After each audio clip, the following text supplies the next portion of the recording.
I'm particularly proud and happy about the young filmmakers, actors, singers, writers, producers that are coming up behind my generation. In particular, Barry Jenkins. Young people understand this young man made 10, 15, 20 short films before he got the opportunity to make Moonlight. So never give up. Without commitment, you'll never start. But more importantly, without consistency, you'll never finish.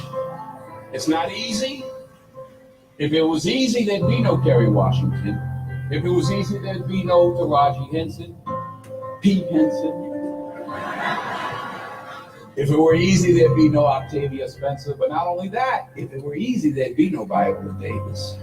If it were easy, there'd be no Michael T. Williamson, no Stephen McKinley Henderson, no Russell Hornsby. If it were easy, there'd be no Denzel Washington. So keep working, keep striving, never give up, fall down 7 times, get up 8. Ease is a greater threat to progress than hardship. Ease is a greater threat to progress than hardship. So keep moving, keep growing, keep learning. See you at work.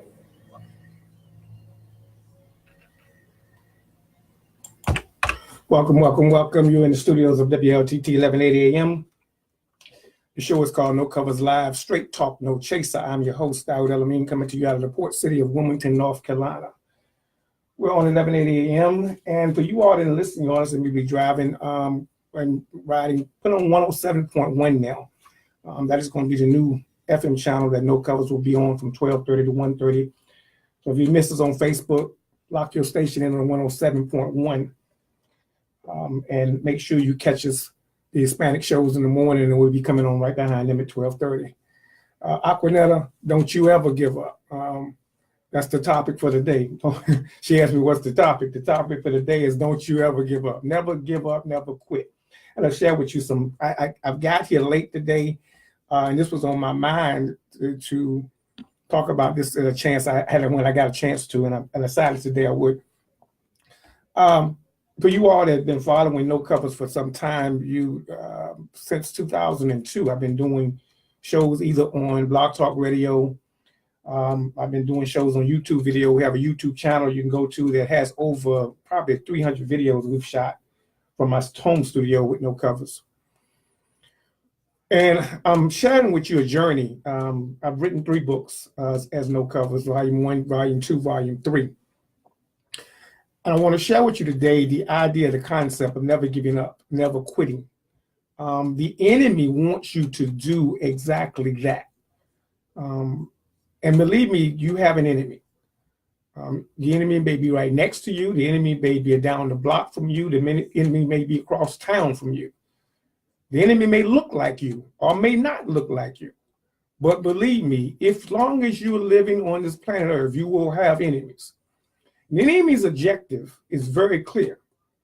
The enemy wants you to quit. Whatever you're doing, whatever you're striving for, whatever it is you're trying to accomplish, that the enemy's goal is to make you quit. That's the number one goal. Makes you stop what you're doing. And sometimes we fall victim to it because we don't have enough thrust and don't have enough drive to keep going. Now, I'm going to go back to something I challenged on Monday, because Monday I challenged you to go to the voter registration poll. And I got a lot of comments back about why do that? And I wanted you to look at the numbers to help you understand that the situation that we're living in, we have to blame ourselves for some of it. When we're looking at all the political debate that's going on in the country, when we look at the idea that we have a rogue in office and we're upset about that, we have to stop getting upset and get to work. We have to start to understand that half of the problem is us. Because if we were active, if we were moving, if we were progressing with a thrust, with a thrive, and I grant you, people are trying, the enemy is trying to hold you back from that. But if we were conscious about our job every day, then we wouldn't be worried about what's going on. We'd just be moving to outwit what's going on, to outmaneuver what's going on. I'm on a Christian-based station, so I think I can pretty much. Michael, tell me if I'm wrong when I say this, because Michael's on the air, and sometimes he can correct me if I'm wrong. But I think sometimes we forget that there is a God. I'm beginning to believe that sometimes we forget that he has a hand in activities day by day. And he is still in control of the situation. So I want you to stop for a minute and park the brakes, put the car on the side of the road and ask yourself, who's greater, 45 or God? Who is greater? Who has more power? Who can do more for you, 45 or God? So if you still in the mindset that you still believe there is a magnificent, beneficent creator out there, then I would suggest that we take a look toward his answers for our problems versus trying to figure out whether fighting for taxes is fighting for this or fighting for that, what 45 is doing, is going to harm or hurt us in any kind of way. See, Michael is still in tune with Monday's show. We talked about whining and complaining. But we keep whining and complaining, but we forget there is I'm telling you what I know. I'm telling you, I'm in a mood today. See, haven't told you my experiences yet. I'm writing them down. But for the last 3 months, I've been challenged by the enemy. And for the last 3 months, I've been challenging him with what I call intellect. Not emotion, not whining, not complaining, but straight intellect. Understanding what the law says and what you can do and what you can't do. Intellect. Under knowing my rights in this country. Intellect.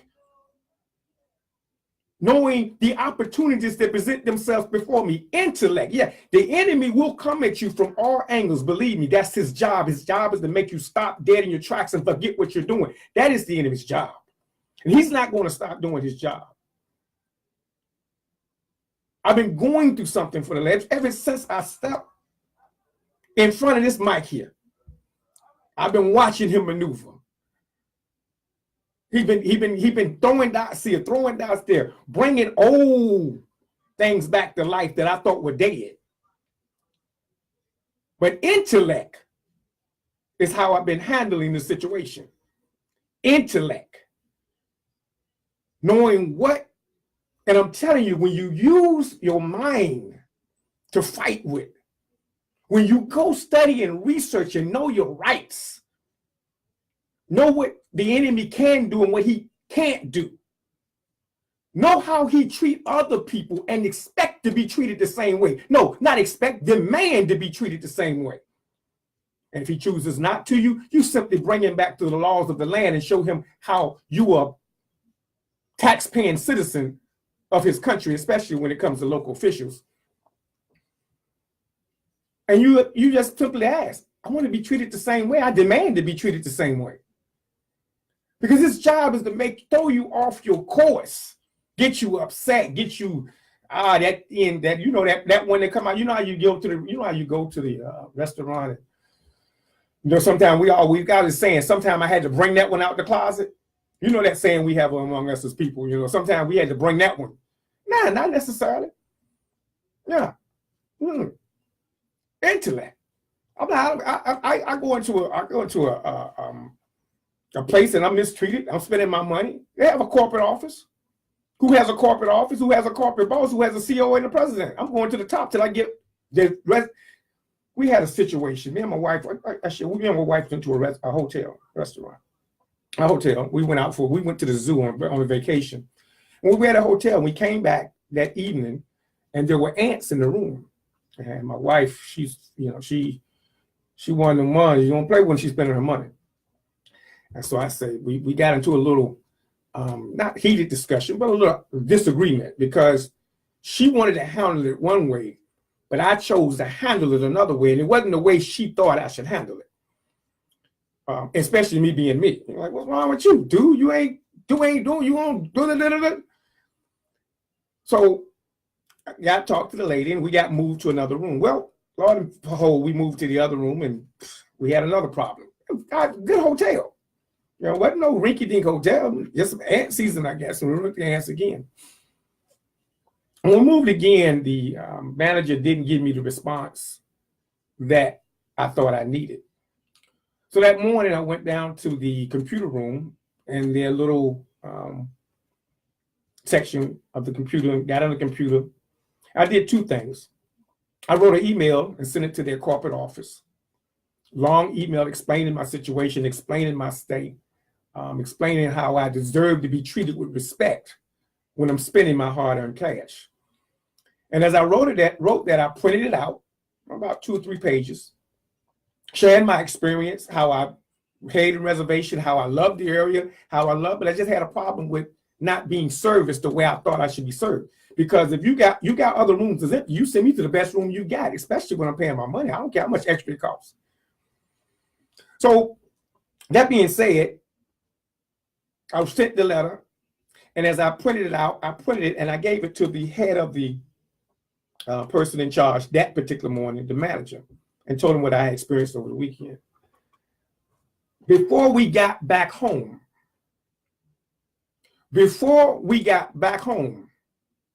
to North Carolina from Asheboro, I heard not only from the manager of the hotel, I heard from the corporate office of the hotel. Before we got back home, before 5 hours passed, I heard from both the manager and both the corporate office. Because they don't want to lose your business. They understand your dollar. And they understand when you have a bad experience. One thing I taught me working as a manager for McDonald's growing up, when you have a bad experience, you're going to tell 10 or 15 people. And that bad experience means less money made for those corporations. Learn how to use your intellect to fight. Learn how to use your rights and learn how to demand to be respected wherever you go. Mama said you get more flowers with honey. It's sweet. But see, somebody said something to me this morning when I posted it this morning, and he said that was the MLK method. Somewhat. And I'm going to tape him back and tell you why. Sometimes you can be too sweet. See, when you use intellect, you have to use intellect with strength, not intellect with weakness. It has to be firm intellect. Sometimes you have to raise that brow up a little bit and raise that voice up a little bit in a intellectual threatening manner, not in a physical threatening manner. Now I'm going to the car and get the gun, but in a intellectual manner where he know I ain't dealing with no Rudy Pooty here. And every time they will flee from you because their main job is to challenge you and make you back down. So when you go to, if some of you, somebody said when they couldn't find the numbers, when you go to the Board of Elections, ask questions. It's public information. And if they look like you're irritating them, stand your ground. When you ask them to pull out, because sometimes you can't find what you need on the computer when you're dealing with political answers. So if you want to print out a precinct by precinct with the numbers, and if it has to run the whole race, and you have a thick book about 150 pages long, that you want to know what every voter in your area voted and what they did and who didn't vote, ask for it. Or you didn't know you could do that. It's public information. Yes, when you're registered, it's public information. So you can go down and register and ask for, you want to work your block. You can take your neighborhood and ask them, I want to know how many people in my block voted, who didn't vote, and when they vote, what's their name, address, and telephone number, so I call them. It's public information. You have to use intellect to stand your ground. If you want to win, this is the work you're going to have to do to make a change. You're going to have to do it through marching and screaming and yelling. You have to do it through intellect. Got to beat him at his own game. How do you think 45 got in? He used intellect. He knew there was a suppressed number of people who wasn't voting. Why were they wasn't voting? Because they was getting the same thing as usual. What were they getting as usual? They were getting compromised. That's what they were doing. They stopped voting because all they saw was somebody coming up that looked like them compromising. And when Obama won, what happened? He was the biggest compromise to that section of the community, and they wanted a change. He knew that. He used his intellect, he used his computer skills, he used his technology, and he zoned in on that portion of the community, and he tracked them down. He polled them, he called them, he sent flyers on their door. He made sure he woke them up, and he told them, here comes a big bully that's not going to compromise. Here comes a man now that's not going to kowtow and run and hide. I'm not going to get in office and act like I like them. I'm not going to get in office and appease them. I'm not even going to get in office and invite them to the White House. What I'm going to do is I'm going to get in office and I'm going to say, make America white again. That's what he did. So if you want to reverse the situation, you have to use intellect. You have to now appeal to that community or that section of the community who was tired, but not tired enough to take action. And sometimes they don't know the action that can be taken. The average young person right now don't want to vote, period. At all. They see any need into it. They're convincing themselves that they don't have a need to vote. They don't have to vote. That's where they're standing at. How many of you? I have a good brother. I think he's still online. He's online. Michael. Michael carries a stack of voter registrations and cards in his pocket. Do you know that you can actually register someone to vote? Yeah, you go down to the Board of Elections. You tell them you need a stack. They come in a shrink wrap. Tell them you need the whole package of voter registration cards. I don't care if you're not going to use them all. You might not need them, but 3. Get the whole package. It comes shrink wrapped in a package, about 150 of them. Take all of them. If they tell you you're taking too many, call Raleigh. If they look at you like, well, you want too many, call Raleigh. Because it's yours. You paid for them. Your tax dollars paid for them. You don't have to tell them what you're doing with them. You don't have to tell them where you're setting up camp at. They have to give them to you. You put them in the trunk of your car. You put them in your back seat. When you go to church on Sunday, you ask, anybody need a voter registration card? When you go to your children's graduation, anybody need a voter registration card? You have to register. You have to get them active. You have to jumpstart this process because believe me, after Obama, we dead. And that's why I say he's getting 4 more years, 8 more years. That's the only reason why I'm talking politics on this show right now. Michael told me I got to talk more politics. I'm not arrogant. I listen to my advisors. When someone comes and give me solid information, you don't run away from, because that's how you end up quitting. You're running away from solid information. Someone comes to you and they say, look, brother, you got an airway here. You need to talk more about politics. You need to let the people know what they can and can't do because the people need to know it. Some of them don't know. You don't say, well, I don't like that. I'm going back to doing what I normally do. No, it's solid, sound advice. You take it and you run with it. And you make sure the people know what they can do and can't do. Someone inboxed me the other day and they said, where is the button that I can find my voter registration? Let me tell you again, go to the Board of Elections, New Hanover County Board of Elections website. Look over on the left-hand side. Look and says check my status or check my registration. You click that on, and what it will do, it will ask you for a name, an address, or name, your birth date. Name and birth date is all you need. And that means you can check anybody's voter registration as long as you have their name and birth date. Did I make somebody upset? Yes, I did. I got one of those inboxes too. Why would I ask for you to check your leader's voter registration? Well, you should. You got their birthday. If they're leading you, if they're in the community, they're leading you, and they're standing out and they're asking you to support them. If they have a nonprofit and they're asking you to support their nonprofit, and they're supposed to be doing so much valuable work in the community, and when you pull their name, you find out they haven't voted, don't support that nonprofit.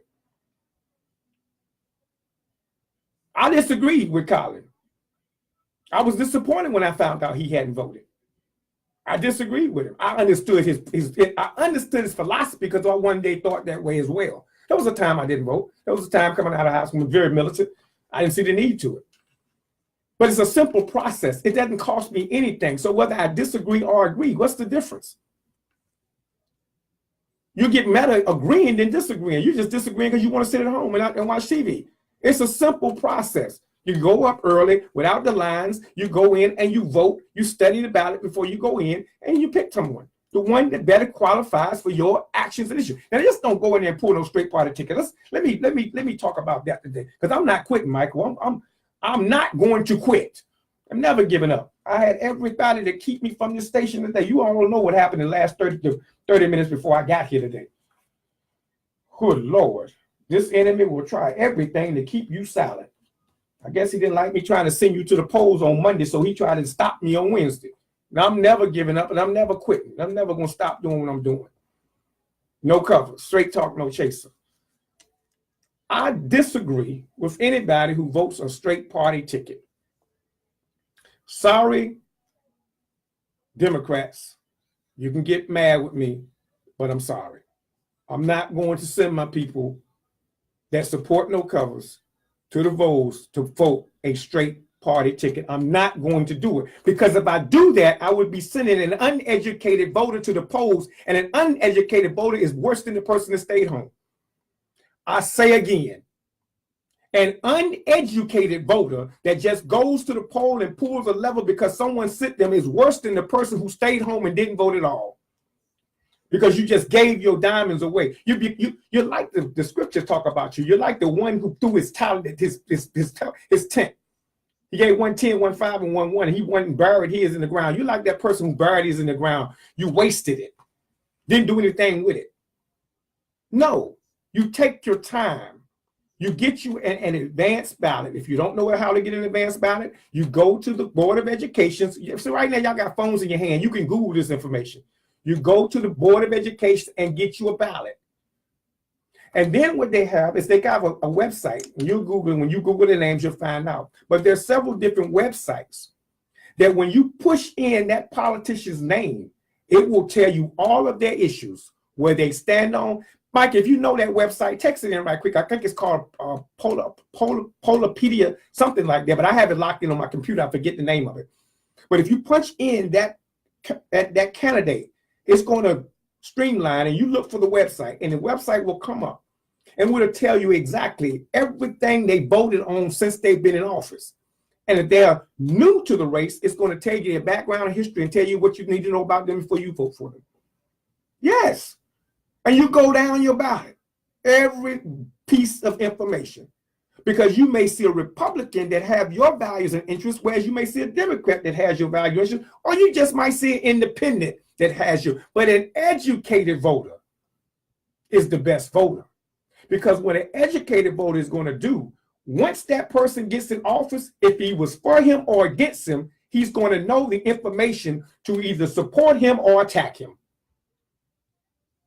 Because if he gets in office and he's against your issues, you must tax him, but you have to tax him with intellect, not with emotion.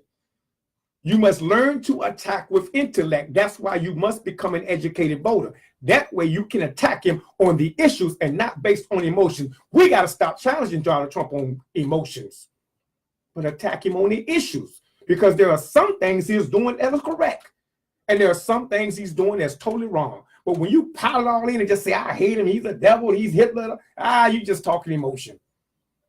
What's his track record over the last 2 years? Do you know? You haven't studied.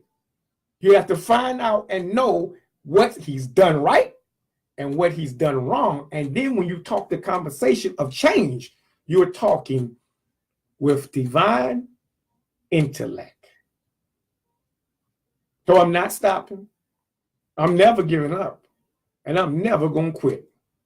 This is No Covers. Y'all have a peace and blessed day. I'll see y'all on Friday. Same time, same place, 12:30 to 1:30 here at WLTT 1180 AM.